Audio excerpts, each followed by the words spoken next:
I am a Palestinian American, and I'm the Imam of the Muslim Community Center of Chicago. I welcome you, our guests, our friends, our congregation, for standing with us in this moment of grief and a moment for us to ponder on the situation that we're facing. Many perhaps are unaware, but Palestine is a religiously significant land, just as it is a traditional land and a land of an indigenous people. It holds priority because its sacredness in our tradition, in our Islamic tradition. It is our beloved, in it is our beloved Aqsa Mosque. That was our first direction of prayer before it was changed to the Kaaba. Al-Aqsa Mosque is also where we believe all of the prophets, from Adam, Noah, Abraham, Jesus, Moses, Job, all of the prophets prayed in unison behind the leadership of Prophet Muhammad, peace be upon them all. And it's sad to say that during our holiest month of Ramadan, in the holiest of lands, Jerusalem, in the holiest of mosques, Masjid al-Aqsa, Israeli occupiers began their campaign to expel Palestinians from their homes in Sheikh Jarrah, thus leading to military intervention and a desecration of Al-Aqsa Mosque in that holy time. To put this into context, this is similar to an occupying force breaking in with tear gas and bullets during Easter or Christmas in the Vatican Church, just to contextualize the severity of the situation. I welcome you here today to listen to our plight and to listen to our grievance and to know what it is we want as American Muslims. For one, and I want to leave you with three important things. For one, just as it is important for other faith communities to recognize the sacred symbols of Christianity and Judaism, it is fair to say that Muslims, they deserve the same respect to their sacred symbols. This will open the doors of communication, of empathy, of respect between different traditions.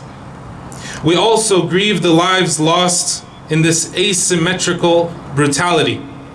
Palestinian lives are no less important than the lives of others, American or otherwise. Finally, we as Americans and as Muslims venerate a very important concept. This concept is ingrained in our core moral values, that no one, regardless of where they're from or what their lineage is above reproach. All must face justice for their actions in proportion to their capabilities. This is why we believe as Americans that American military financial aid to Israel must cease, especially after the desolation and destruction we saw earlier this month. To conclude, I want to share with you all a poem in Arabic, and I'll translate it line by line, written by somebody who was not Muslim, but understood the importance of Al-Quds and Masjid al-Aqsa. He says, Ya Qudsu, ya manarat al-shara'i'. O Jerusalem, you shining symbol of holiness. Ya tiflatan jamilatan mahruqat al-asabi'. You're like a beautiful child whose fingers are burned. Hazinatan aynaki ya madinat al-batul. Your eyes are sad, filled with sorrow, O city of the Virgin Mary. Ya wahatan dhalilatan marra biha al-rasul. O shady oasis that the messenger had passed through, peace be upon him. Hazinatun hijaratu al-shawari'. The rocks of the streets are sad. Hazinatun ma'adinu al-jawami'. The minarets in the sky are also sad. Ya Qudsu ya madinat al-ahzan. O Jerusalem, you city of sorrow. يا دمعة كبيرة تجول في الألفان في الأجفان. You're like a heavy tear that is in the eyes of everyone who sees it. من يوقف العدوان من ينقذ الإنسان. Who will stop the aggression? Who will save humanity? يا قدس يا مدينتي. O Jerusalem, my city. يا قدس يا حبيبتي. O Jerusalem, my beloved. غدا غدا سيزهر الليمون. Tomorrow the lemon trees will blossom. وتضحك العيون, and eyes will smile once again. وترجع الحمائم المهاجرة إلى السقوف الطاهرة, and The doves that once flew away will return to your beautiful walls. ويرجع الأطفال يلعبون ويلتقي الآباء والبنون على رباك الزاهرة. And children will play once again. And fathers and children will reunite once again in your beautiful fields.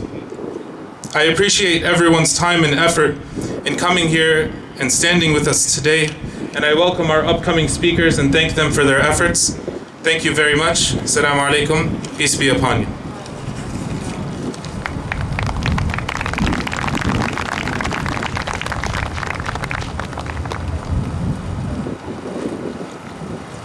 Assalamu alaikum. My name is Stephen Ray, and I am the president of Chicago Theological Seminary. And I come today to, one, bring greetings from a seminary that is committed to creating a vision in which all faiths can live together, but also a very special sort of call that I think is upon us, particularly those of us who are part of the Christian community. And that is simply that as we look at Palestine, that we actually see the Palestinians. And what I mean by that is too often when we talk about Palestine and the Palestinians, it's always as an appendage to Israel. It's always as a connection to Israel. But one of the things I think that we have a particular responsibility as Christians in the West and in the United States is to be able to see and recognize Palestinians and Palestine as a people and a place that has an integrity of its own, that is not dependent on someone else, that doesn't gain its meaning from someone else. So as I come today, I come simply not to just bring greetings, but also to bring prayers and to bring a challenge. And that challenge is very specifically to the Christian community of which I'm a part, but then also other communities, and that is to see Palestine.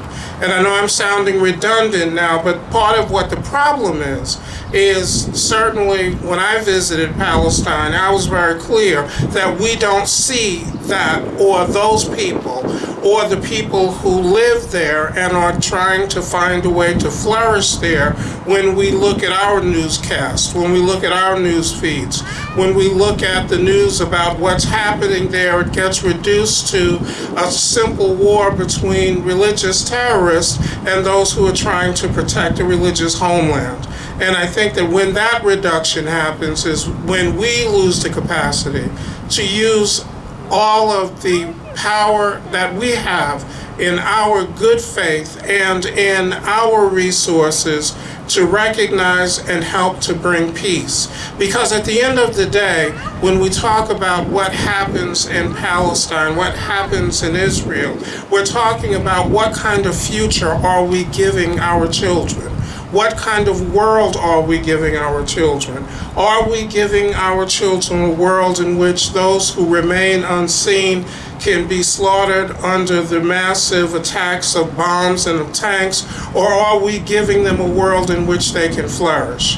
So I simply say that not only do I see you, but that the challenge to particularly the communities that I come from and that I serve is to ensure that you are seen and that you are valued.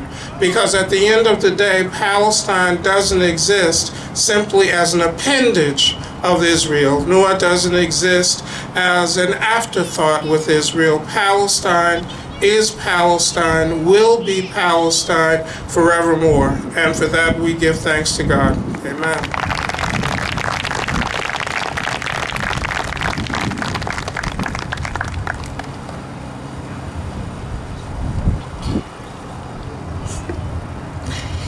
Hi, my name is Maria Marianne. I am 20 years old, studying public health at the University of Illinois at Chicago. Thank you all for coming out today. I appreciate it. Beginning at the age of 8, I realized my identity might be disintegrating. When I was young, I attended a mostly white populated school who would tokenize me for my differences, even though the students did not. Calling the 3 Palestinian students out of a population of 800 terrorists, sandbags, towelheads, and traitors. It got to the point where sometimes they would assume I was just Mexican, and I would shamefully let them, because I was scared to let what happened to the others happen to me. Through my childhood, grade school, and at the age of 20, studying in university and working jobs, the constant question was always, what's your ethnicity? I am Palestinian. Pakistani? No, Palestinian. Oh, the one fighting with Israel. No, the one being colonized by Israel. It felt like no one outside my immediate community even knew I existed. My culture being ethnically cleansed, to be erased entirely, to be relabeled as someone else's, constantly turned a switch inside of me to fight for my family. Coming home from school every day was watching my dad scream at the TV when Israel would bomb our homeland again. I could see the anger and sadness in his eyes watching what was left disappear. My great-grandfather was the mayor of our Beled, Dar Ayoub, while my grandfather owned a farm of olive trees that he maintains until 1948 when the occupation began. The IDF started out with all of their weapons and machinery in small towns because they know they could not lose to an empty-handed Palestinian. The population of Dar Ayoub was a little over 500 civilians who were either killed or kicked out. IDF soldiers pointing guns to their head while my family was left to become refugees, looking elsewhere for new homes. My great-grandfather fled to the West Bank where he lived through the War of 1967, and my grandfather took my father's brothers and sisters to flee to Jordan to attempt to create a new home. Saddened by their new reality, an olive tree farm being wiped away. The new generation of youth now all carry similar stories. When Israel expelled 750,000 Palestinians 73 years ago, the only thing they did not think about was their grandchildren, now living all over the world, coming back to defend their rights. A new lineage created from all of our ancestors and martyrs, morphing us into Palestinian warriors and resisting the occupation. Louis McMaster once spoke, "The dead cannot cry out for justice. It is the duty of the living to do it for them. We must mourn for those we have lost and for our families' displacement. But it is our duty to fight for the ones who have passed us now and continue to." Minna Shirah, only 3 years old, was killed by bombs. Marwan al-Masri, 6 years old, was killed by bombs. Saeed Oda, 16 years old, who was present during an Israeli raid, and the Israeli coward shot him in the back twice. Atal Rayyan, 17 years old, traveling home from school after he finished his exams, was murdered by IDF soldiers. Ali Ayman Saleh, 15 years old, was observing a protest and was shot and killed on his birthday by IDF soldiers. The lists and names go on from mothers left widows and to fathers left with no children. I beg you to learn their stories and scream their names. Today we're facing the genocide and ethnic cleansing of a people. Palestinians, with no army, no navy, no air force, no nuclear weapons, facing one of the most militarized armies in the world. I urge you to stand up for the many displaced Palestinian Americans here today, for the martyrs, for the children, and families being split apart and killed in Palestine right now. The brutality and bloodshed will not stop until we can collectively keep pushing, educating, fighting, and of course, resisting. They tried to desperately to erase our history, our culture, our lands, our beleds, our homes, with the hopes of future Palestinian generations forgetting. But we will not stand down from what is rightfully ours. No matter how many olive trees our occupiers torch, or homes they demolish, no matter the billions of dollars they pour into attempting to erase and demonize us, our voices will always ring out with the rising tide of oppressed people who chant for justice and freedom. We must mourn for the lives of our brothers and sisters and repeat, "Bidrah bidam ladiki ya Palestine."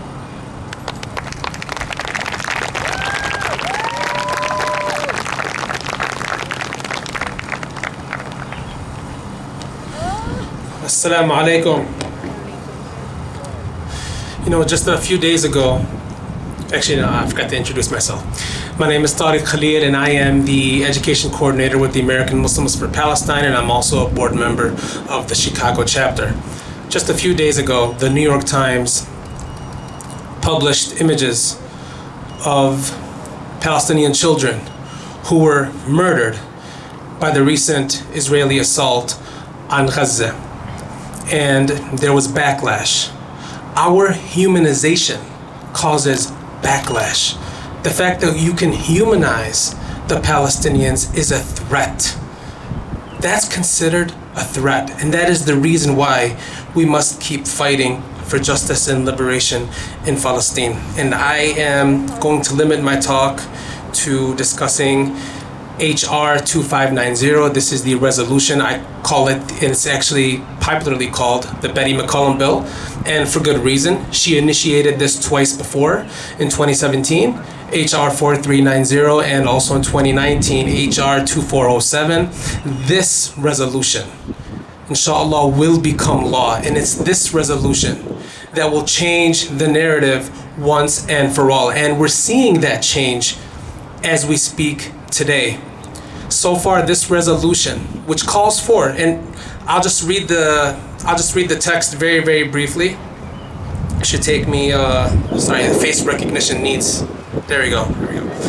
It says, to promote and protect the human rights of Palestinians living under Israeli military occupation, and to ensure that United States taxpayer funds are not used by the government of Israel to support the military detention of Palestinian children, the unlawful seizure, appropriation, and destruction of Palestinian property, and forcible transfer of civilians in the West Bank, or further annexation of Palestinian land in violation of international law. Very simply, you cannot take our tax dollars and use them to detain children, to treat them inhumanely, to demolish homes, to misappropriate property, and to annex further Palestinian land. All of it already in violation of international law. So why won't you, Congressperson, support that? There is no legitimate basis upon which you can argue that you cannot put your name, you cannot co-sponsor this resolution. And you can even present it in a way where they may feel okay with it. You can say, it doesn't mean you have to end your support for Israel. It doesn't mean you have to advocate for ending aid to Israel. That would be great, but that's not what this resolution is calling for. You can have that aid, but you cannot use my tax dollars that I work hard for. You can't use that to mistreat children and take away their homes and destroy families. That's the purpose of this resolution.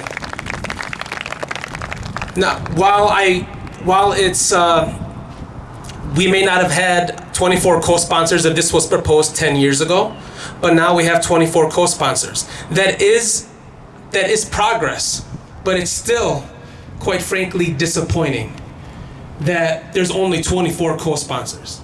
We have 18 members of Congress in this state. Only 4 have co-sponsored this resolution. Danny Davis, Bobby Rush, and my Congresswoman, Marie Newman. I forgot the 4th one. Somebody help me out.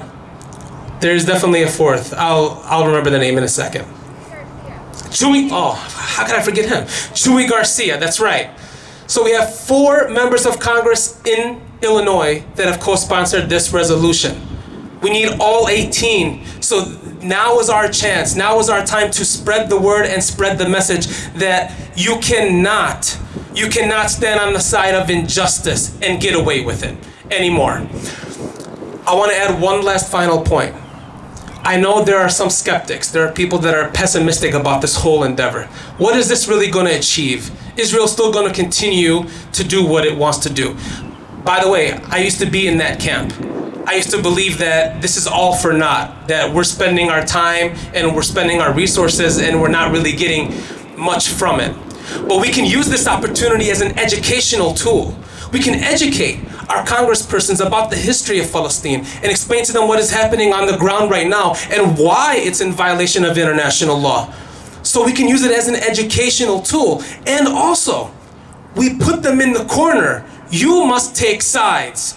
And yes, you must expose yourself, whether you're on the side of truth or not.